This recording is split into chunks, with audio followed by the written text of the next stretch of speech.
Hello అండి. నేను doctor Kranthi, gynaecologist and obstetrician. ఇవాళ అందరికీ వినాయక చవితి శుభాకాంక్షలు. ఇవాళ నేను మీకు డెలివరీ అయిన తర్వాత గర్భవతుల్లో బాలింతల్లో మనం చూసే ఒక ప్రాబ్లం గురించి మీతో డిస్కస్ చేస్తాను. డెలివరీ అయిన ఒక 2 అవర్స్కో లేకపోతే 1 డేకో 2 డేస్కో చంకల్లో గడ్డలు వస్తుంటాయి. ఆ గడ్డలు అనేది కొంతమందికి ప్రెగ్నెన్సీలో కూడా కడుపుతో ఉన్నప్పుడు కూడా తెలుస్తూ ఉంటాయి.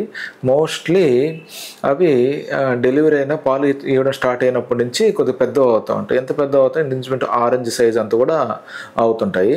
అది దాంతోపాటు పెయిన్ ఎక్కువ ఉంటుంది అన్నమాట. పెయిన్, వాపు అది ఒక సంఖలోన్నా రావచ్చు, లేకపోతే 2 పక్కలన్నా రావచ్చు. అది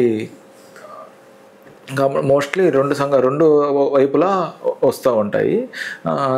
దాన్ని సింపుల్గా యాక్సెసరీ బ్రెస్ట్ అంటారు. యాక్సెసరీ బ్రెస్ట్, దాని పేరు యాక్సెసరీ బ్రెస్ట్. దానికి మనం అంత భయపడాల్సిన అవసరం లేదు. ఆ యాక్సెసరీ బ్రెస్ట్ అంటే ఏం లేదు, రొమ్ములో ఉండాల్సిన కండ కొంత భాగం కొంత సంకల్లో కూడా వస్తుంటాయి అన్నమాట, ఉంటాయి. అది ఇంచుమించు ప్రతి ఒక్క ఆడవారిలో 2 to 6% అనేది ఉంటుంది. దాన్ని యాక్సెసరీ బ్రెస్ట్ అంటారు. మగవాళ్ళలో 1% ఉంటుంది. ఇవి మెయిన్లీ డెలివరీ అయిన తర్వాత పెద్దవి అవుతుంటాయి. దానికి మనము ప్యానిక్ అవ్వాల్సిన అవసరం లేదు.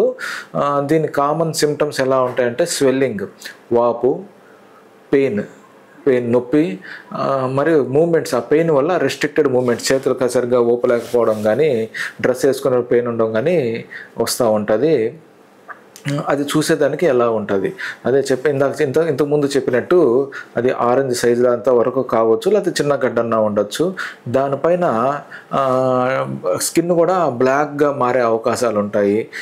కొంత చాలా రేర్ కాజ్లో కొంత ఒత్తితే ముర్రిపాలు అంటారు కదా, అలాగా ఆ స్కిన్లో నుంచి కూడా కొంతమందికి వస్తూ ఉంటుంది.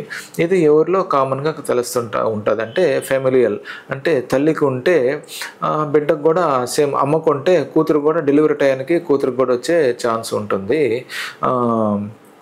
వీళ్ళు ఎలా కనుక్కుంటే సింపుల్ అల్ట్రాసౌండ్ స్కాన్ చేసుకుని మనం బయాప్సీ ఏమైనా తీసుకుంటే మనము దీన్ని కనుక్కోవచ్చు.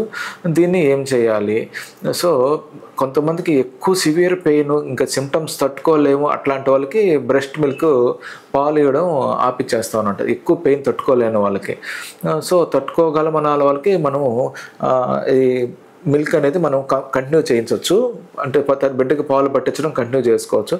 కానీ దాన్ని